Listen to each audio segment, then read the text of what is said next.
CPEC पर तमाम मुल्की सियासी जमातें एक पेज पर। इस्लामाबाद में मुनक़िदा पाक चीन मुशावरती मैकेनिज्म के इजलास में मुस्लिम लीग नून, PTI और JUIFA की शिरकत।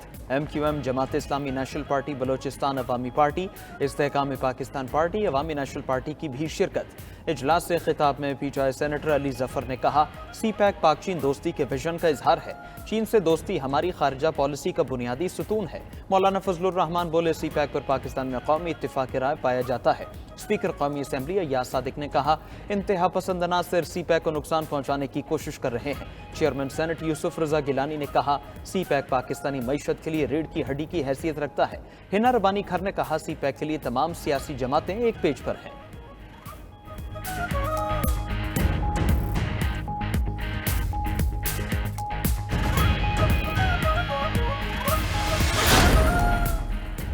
वज़ीर आज़म शहबाज शरीफ से चीनी वज़ीर लियो जियान चाओ की सरबराही में वफ्द की मुलाकात। दोनों ममालिक के दरमियान गवर्नमेंट टू गवर्नमेंट और बिजनेस टू बिजनेस शराकतदारी बढ़ाने पर इत्तफाक। इस मौके पर वज़ीर आज़म ने कहा कि सीपैक पर दोनों ममालिक में मुकम्मल सियासी इत्तफाक राय है। पाक चीन दोस्ती हर आजमाइश में पूरा उतरी है। पाक चीन दोस्ती खित्ते और आलमी अमन और तरक्की के लिए नागुज़ीर है। सीपैक पाकिस्तान की इक़्तिसादी तरक्की में अहम किरदार अदा करेगा। SIFC चीनी सरमायाकारी के हवाले से हर मुमकिन सहूलियात फराहम कर रही है। वज़ीर आज़म शहबाज शरीफ ने चीनी वज़ीर और उनके वफ्द के एजाज़ में इशाया भी दिया।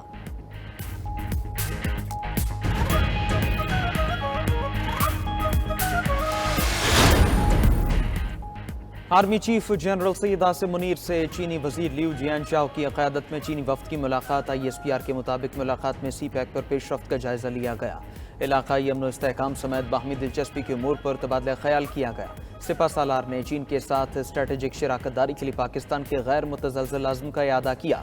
चीनी वजीर का सीपैक पर होने वाली पेशरफ्त पर इत्मीनान का इजहार, मनसूबे की बरवक्त तकमील के आज़म का इजहार किया।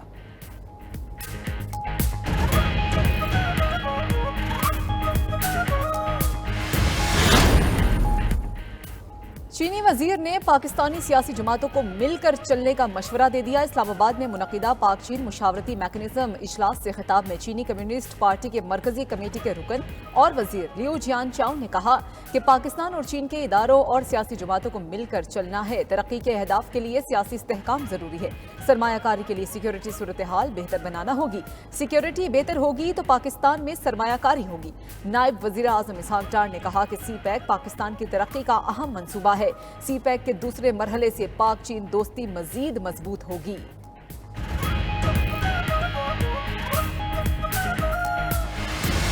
हुकूमत वक्त अपने तमाम इत्तेहादियों से और ख़ास तौर पे पाकिस्तान पीपल्स पार्टी से वो पहले से बातचीत करके ये बजट बनाते ताकि हम अपने राय दे सके, अपने मसाइल का उनको बता सके। बेहतर होता हुकूमत पीपल्स पार्टी से मुशावरत करके बजट बनाती। बजट में पीपल्स पार्टी की राय शामिल होती तो आगे बढ़ सकते थे। बिलावल भुट्टो ने जलसे में वफाकी हुकूमत से शिकवा कर दिया। कराची में बेनज़ीर भुट्टो की सालगिरह पर जलसे से खिताब में चेयरमैन पीपल्स पार्टी ने कहा, उम्मीद है शहबाज शरीफ पीपल्स पार्टी से किए गए वादे पूरे करेंगे। हुकूमत मुल्क को मुआशी बहरान से निकालने की कोशिश कर रही है। जमहूरी क़ुव्वतों को जमहूरी क़ुव्वतों से ही बात करनी चाहिए। बिलावल भुट्टो ने सिंध में मुफ्त सोलर पैनल देने का ऐलान भी कर दिया। कहा, 5 साल में सोलर मंसूबे को सूबा भर में फैलाएंगे।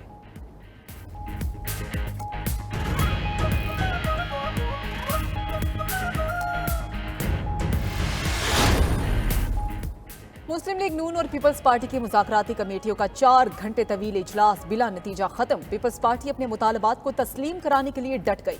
पीपल्स पार्टी PSDP में सिंध के शेयर्स में इजाफे पर बजिद। जनूबी पंजाब में इंतजामी इख्तियारात भी मांग लिए। बजट से मुतालिक मुख्तलिफ उमूर पर भी पीपल्स पार्टी और नून लीग के माबैन मुशावरत। नून लीग की मुज़ाकराती कमेटी ने पंजाब से मुतालिक मामलात पर सूबाई हुकूमत से बात करने की यकीन दहानी करा दी। नून लीगी कायद नवाज शरीफ से भी बातचीत की जाएगी। मुज़ाकराती कमेटियों का दूसरा दौर आइंदा 1-2 रोज में फिर रखने पर इत्तफाक।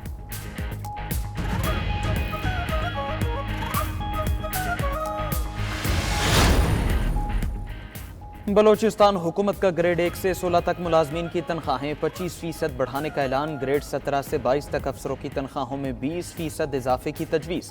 सूबाई वजीर खजाना मीर शोएब नौशेरवानी ने नए माली साल के लिए बलोचिस्तान का 930 अरब रुपए का बजट पेश कर दिया। बजट दस्तावीज़ के मुताबिक रिटायर्ड मुलाजमीन की पेंशन में 15% इजाफा किया जाएगा। बजट में अखराजात का तखमीना 630 अरब रुपए लगाया गया है। गैर तरक्याती बजट का कुल हजम 609 अरब रुपए तजवीज़। बजट में 2704 नई स्कीमों का ऐलान भी कर दिया गया।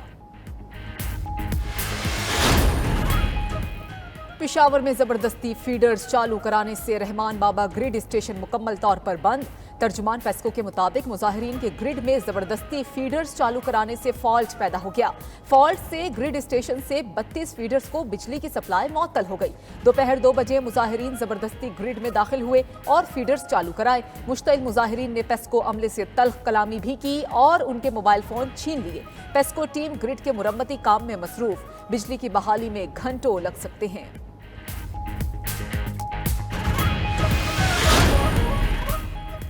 12 घंटे से ज्यादा लोड शेडिंग किसी सूरत कबूल नहीं। विफाकी हुकूमत संजीदगी का मुजाहरा करे, ऐसा ना हो अवामी रद्दमल काबू से बाहर हो जाए।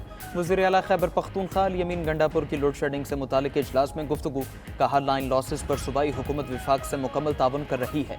उधर गवर्नर खैबर पख्तूनख्वा फैसल करीम कुंडी का कहना है वज़ीर आला खैबर पख्तूनख्वा की तरफ से ग्रिड स्टेशन पर कब्जा सिविल नाफरमानी है। 9 मई को भी यही कुछ हुआ था।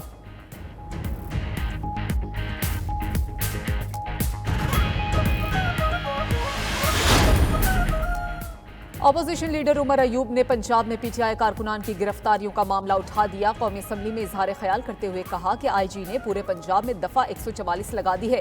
पंजाब में हमारे कारकुनान की गिरफ्तारियां हो रही हैं, ये हमारे जमहूरी हक की खिलाफ वर्जी है। आईजी पंजाब तमाम कार्रवाइयां खिलाफ कानून कर रहे हैं। उधर पंजाब में 7 रोज के लिए दफा 144 नाफिज। जलसे, जुलूस, रैलियों, धरनों और एहतजाज पर पाबंदी लगा दी गई। पीटीआई की तरफ से मुल्क गिर एहतजाज की कॉल दे दी गई थी। इस्लामाबाद, चिन्योट और ओकाड़ा में रैली निकालने पर मुतादिद कारकुनान को गिरफ्तार कर लिया गया। झंग में एमएनए शेख वकास अकरम समेत 25 अफराद के खिलाफ मुकदमा दर्ज।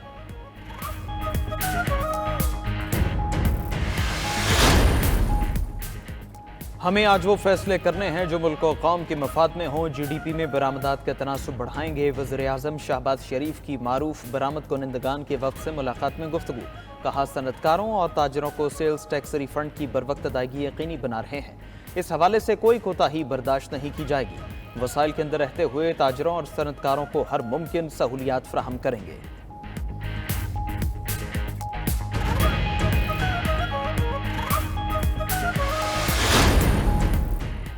मुझे हुकूमत चलती नजर नहीं आ रही। इस मुल्क पर हर दिन भारी पड़ रहा है। हुकूमत में कोई सलाहियत और सोच नहीं।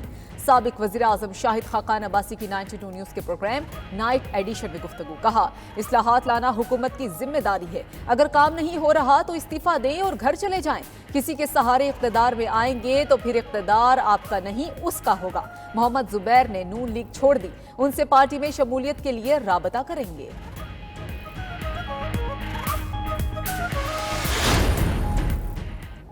लाहौर इलेक्शन ट्रिब्यूनल ने वज़ीर आला पंजाब मरीम नवाज के हल्के के फॉर्म 45 तलब कर लिए। इलेक्शन ट्रिब्यूनल ने असल फॉर्म 45, फॉर्म 46 और फॉर्म 47 और बयान हल्फी मांग लिए।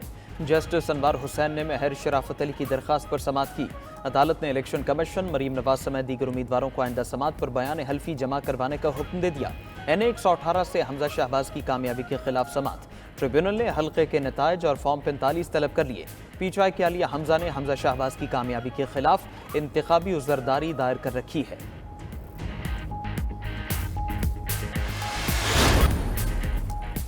पंजाब के बाद बादलों ने सिंध का रुख कर लिया। कराची के मुख्तलिफ इलाकों में हल्की बारिश से मौसम खुशगवार हो गया। सुरजानी, गुलशन मामार, न्यू कराची, बफर जोन और अतराफ में बादल बरस पड़े। लाड़काना, सखर, ठट्टा, जैकबाबाद, शिकारपुर में अब्रे 12 खुलकर बरसा। सखर में मूसलाधार बारिश, पानी घरों और दुकानों में दाखिल। महकमा मौसमियात ने सिंध में बारिश का सिलसिला इतवार तक जारी रहने की पेशगोई कर दी।